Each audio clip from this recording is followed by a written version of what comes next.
बताओ, ये क्या क्रिसमस ट्री? ये प्लास्टिक के पौधे को पूजने से क्या हो जाएगा? ये कोई त्योहार हुआ? क्रिसमस बायकॉट करो इसका। यही होता है बेटा, दूसरे धर्मों के बारे में तो सारे लोग बड़े रैशनल हो जाते हैं, आस्थाओं में लॉजिक ढूंढने लगते हैं। अरे ऐसा करने से क्या हो जाएगा, इसको पूजने से क्या हो जाएगा, इसको जलाने से कौन सी गैस निकलेगी, ऐसे कैसे चमत्कार हो जाएगा। लेकिन जब यही बातें कोई खुद के धर्म के बारे में बोलता है, यही सवाल खुद के धर्म के बारे में पूछे जाते हैं, तो भावनाएं आहत हो जाती हैं। और क्या हाल है वक्त भाई? Merry Christmas. क्या मैरी क्रिसमस मैरी क्रिसमस लगा रखा है? आज तुलसी पूजन दिवस है। तो इतना क्यों भड़क रहे हो? तुलसी पूजन दिवस की बधाई ले लो। भी क्या क्या मतलब है?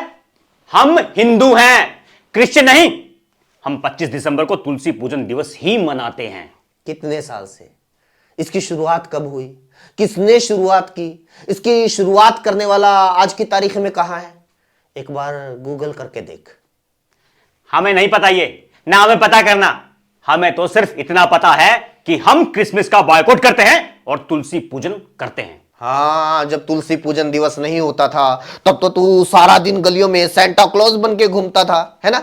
अबे किसी को तुलसी पूजन दिवस मनाना है तो मनाओ, पीपल पूजन दिवस मनाना है तो वो भी मना लो, दिल करे तो फूल बबूल हर एक पेड़ पौधे का पूजन दिवस मनाओ, इसमें किसी को क्या दिक्कत है। लेकिन इसके लिए क्रिसमस का बायकॉट करने की क्या जरूरत है?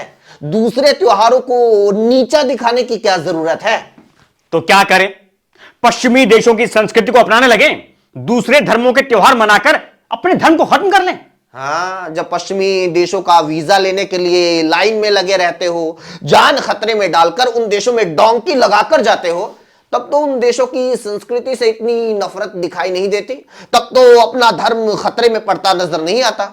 अबे अगर पश्चिमी देशों के लोग हमारी होली दिवाली खुशी खुशी मनाते हैं, वो लोग कभी हमारे त्योहारों का बायकॉट करने की बात नहीं करते, तो जब हमारे फेस्टिवल से उनका धर्म खतरे में नहीं पड़ता, तो एक मैरी क्रिसमस बोलने से हमारा धर्म कैसे खत्म हो जाएगा?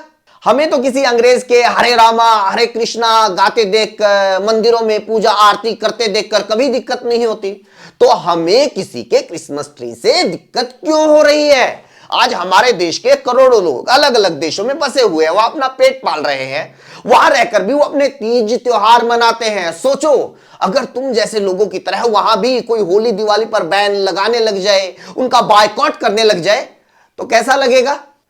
तुम लोगों को क्या लगता है, ये सब बैन बायकॉट तुम्हारा अपने धर्म अपनी संस्कृति के लिए प्रेम है? नहीं, ये सिर्फ दूसरों के प्रति तुम लोगों में भरी गई नफरत है। तुम लोगों को सिखाया जाता है कि तुलसी पूजन तो तभी हो सकता है जब क्रिसमस का बायकॉट करोगे, जबकि दोनों काम एक साथ हो सकते हैं। तुम लोगों को सिखाया जाता है कि राम नवमी तो तभी बनेगी जब मस्जिद के बाहर डीजे लगाकर नाचोगे। तुम लोगों को सिखाया जाता है कि तुम हिंदू तभी बनोगे जब मुसलमानों से नफरत करोगे, जबकि दूसरे धर्मों का सम्मान करके भी तुम अपने धर्म का सम्मान कर सकते हो। सिर्फ हमारा धर्म ही सबसे महान है, हमारी संस्कृति ही सबसे ऊपर है। इस सोच ने आज तक दुनिया को क्या दिया है? एक बार दुनिया का नक्शा उठाओ और चेक करो, नक्शे में देखो कि वो कौन कौन से देश है जहां पर अपनी संस्कृति और अपने धर्म के प्रति सबसे ज्यादा धर्मांधता है, और फिर उसी नक्शे में ये देखो कि दुनिया के कौन कौन से देश हैं जहां सबसे ज्यादा भूखमरी है, गरीबी है, जुल्म, असमानता, अपराध, हिंसा और अन्याय है, और फिर मिलाकर देखो दोनों ही देश एक ही मिलेंगे। फिर उसी नक्शे में देखो कि वो कौन कौन से देश हैं जहां सभी धर्मों और संस्कृतियों का सम्मान होता है, जहां धर्मांधता नहीं है, और फिर देखो कि दुनिया में सबसे ज्यादा खुशहाल, सबसे अच्छी लाइफ लिविंग स्टैंडर्ड वाले, सबसे कम भ्रष्टाचार वाले और विकसित देश कौन से हैं। दोनों देश एक ही मिलेंगे। अब सोचो, हमें अपने देश को दुनिया के कौन से नक्शे में शामिल करना है?